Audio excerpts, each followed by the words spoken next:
Oui. Si on peut parler de belle histoire, on a dans la difficulté aujourd'hui fait un match relativement moyen, très bon dans l'état d'esprit, mais moyen, très moyen même dans la réussite technique.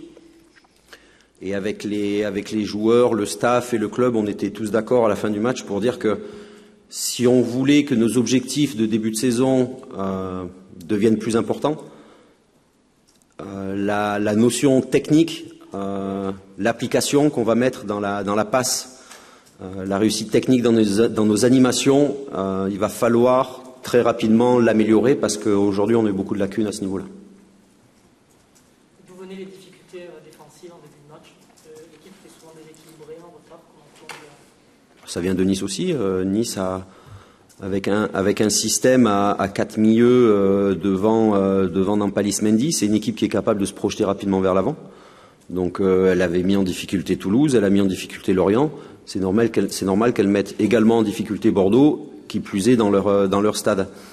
Après, je me répète peut-être, mais si on avait eu la qualité technique qu'on a pu avoir face à Monaco, notamment en deuxième mi-temps, et face à Montpellier, ça aurait été un match, je pense, beaucoup plus facile.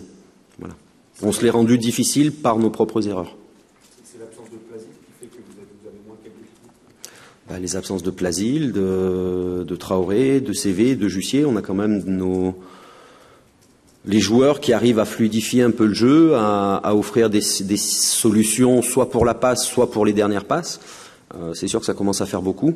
On était obligé de mettre Poco, qui n'est pas joué depuis 3 mois et demi, parce qu'en effectif, en milieu de terrain, on est très court. Et même on a vu Poco qui est sorti sur blessure aujourd'hui, donc la problématique devient de plus en plus forte. Vous avez quand même une capacité à vous adapter à tout ce qui vous arrive, sur la première mi-temps contre Monaco, aujourd'hui C'est pas moi sur le terrain, ce sont les joueurs. La réaction ou l'action appartient aux joueurs. Les mots nous appartiennent au staff, mais l'action et la réaction appartiennent aux joueurs. Vous êtes quand même le premier entraîneur bordelais à gagner ses 3 premiers matchs de championnat. Oui, mais il y a eu beaucoup d'entraîneurs bordelais qui ont ramené des titres de champion. C'est que le début de l'année. On a 9 points après 3 matchs.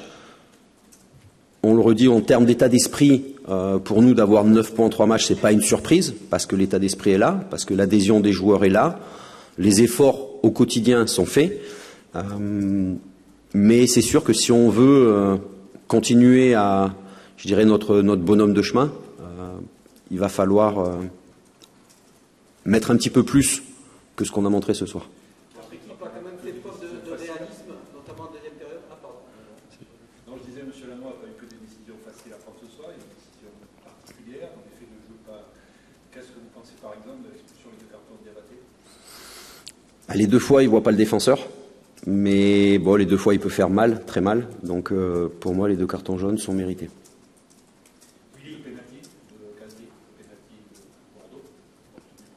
Je sais pas, c'est l'arbitre de touche qui l'a signalé. Si l'arbitre du centre à 15 mètres n'arrivait pas à le voir, nous, du banc de touche, c'est encore plus compliqué. Il y a eu des décisions un petit peu litigieuses contre Monaco ce soir aussi. Est-ce qu'il y a une part de chance aussi dans la réussite bordelaise en ce moment?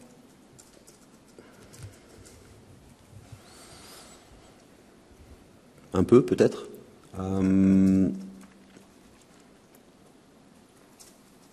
Je sais pas, on a vu en première mi-temps aussi, je pense que si les lois avaient été appliquées avec son nombre de plongeons, de coups de genoux, quelquefois sur Sané, sur Palois, je pense qu'un autre joueur, Bosetti, aurait jamais dû finir la première mi-temps non plus. Donc je pense que ça s'équilibre un petit peu sur l'ensemble du match, même si les décisions arbitrales ont été difficiles à prendre. Et je peux comprendre la frustration de Claude Puel ce soir.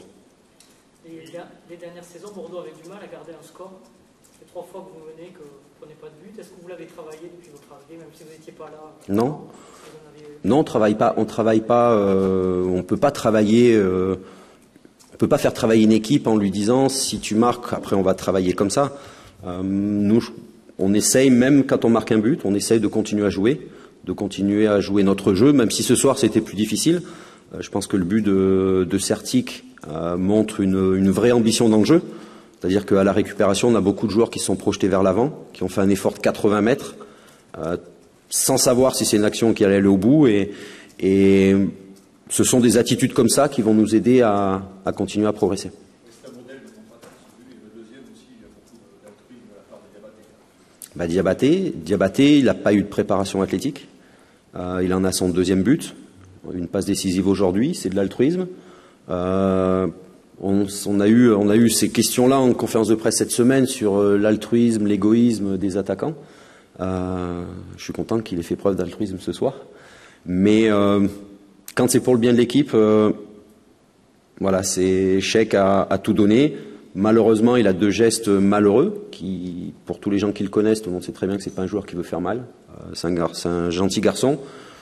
Mais bon, voilà, sur les 2 gestes, on va dire que c'est mérité. Et voilà, il n'y a pas grand-chose d'autre à dire. Leader au bout de 3 journées, pour toi, ça veut dire quelque chose ou il faudra attendre 10, 15 journées pour vraiment que ce soit significatif? Je dirais qu'on a un match qui arrive face à Bastia à domicile, avant la mini-trêve internationale.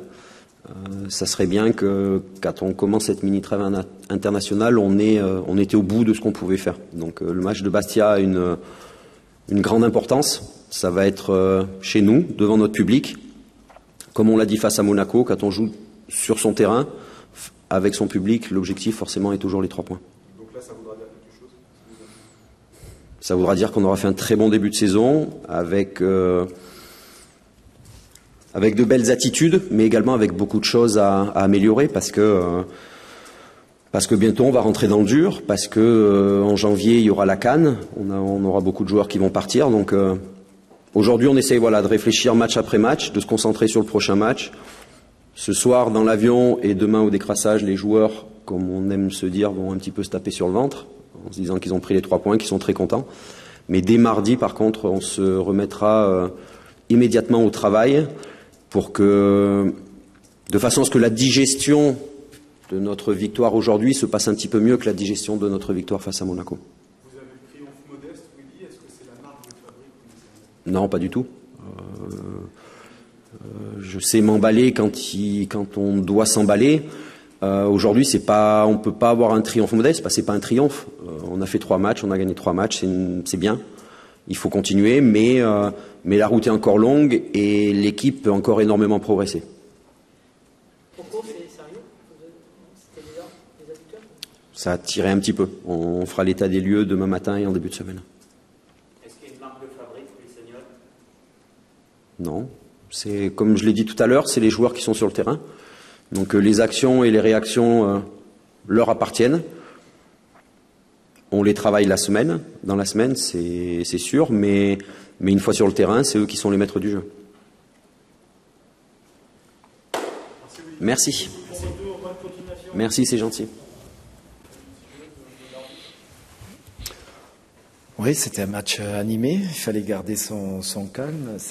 C'est ce qu'on s'est dit un petit peu à la mi-temps. Et on prend un deuxième but un petit peu assassin, concédé un petit peu naïvement, et que ce soit le deuxième ou le troisième d'ailleurs.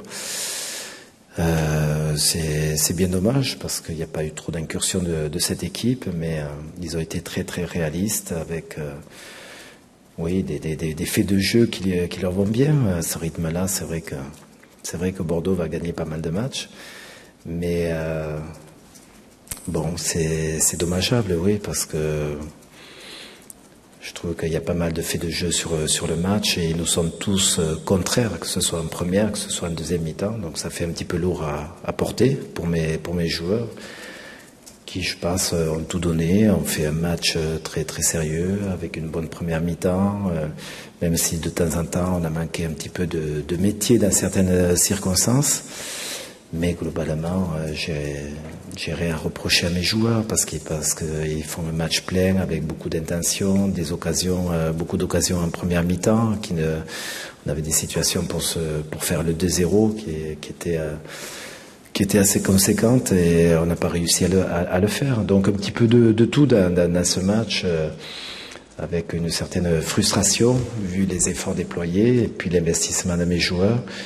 Et j'ai l'impression, je reverrai ça tranquillement, d'avoir beaucoup de faits de jeu qui nous ont été contraires face à une équipe bordelaise que je trouve déjà avec beaucoup de métier, notamment pour couper un petit peu toutes les actions dès qu'ils sont un petit peu pris de vitesse et avec beaucoup de fautes à la clé, mais bon, voilà, c'est comme ça. Tu penses à quoi comme action litigieuse plus précisément? Tu penses au pénalty, tu penses au but qu'on vous refuse? Je verrai s'il y a pénalty sur Alexis en première mi-temps, voilà, les interprétations qu'on peut faire sur le pénalty concédé en première mi-temps contre nous, sur le but refusé, sur les 2 buts refusés. Enfin, voilà, c'est toutes ces petites choses, voilà, c'est comme ça. Mais c'est vrai que les faits de jeu ne nous ont pas donné raison ce soir. Ils ont été quand même très, très importants. Donc, Un sentiment d'injustice, ben, je verrai ça tranquillement. Oui, comme ça, quand on finit le match et que tout est contraire et que toutes les interprétations nous sont contraires, c'est vrai qu'on a un petit sentiment d'injustice. Après, ça ne nous empêchera pas de faire notre autocritique et de corriger ce qui mérite l'être, comme on est capable de le faire tout le temps, comme des grands garçons. Voilà. Mais encore une fois, dans l'investissement de mes joueurs, c'est bien ce qu'ils ont réalisé. Après, je pense que dans certaines situations, face à ce genre d'équipe, face à certains éléments, ben, il faut gagner encore un petit peu en maturité. Je pense que même par exemple sur le 3e but, je pense que si c'était un Bordelais, il aurait fait faute à 30 mètres du but, quitte à prendre un carton jaune pour éviter ce 3e but. On manque un petit peu de ficelle, et c'est vrai qu'eux, ils l'ont, et ils ont même une grosse ficelle, oui.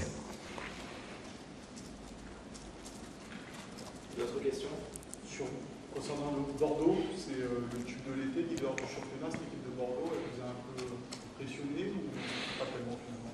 Je trouve cette équipe très, très réaliste, qui effectue un gros pressing, qui essaie assez de jouer à sa propre main, qui ont des éléments où ils peuvent allonger le jeu, alterner entre du jeu direct et du jeu un petit peu construit, mais c'est surtout une équipe de contre et avec une valeur athlétique assez prononcée. Et puis comme je dis, si ça part comme ça va être tube de l'été parce que ils vont enchaîner les victoires parce que tout leur va bien, ils sont dans une bonne dynamique et quand on est dans une bonne dynamique, on a tout avec soi. C'était le cas, je pense.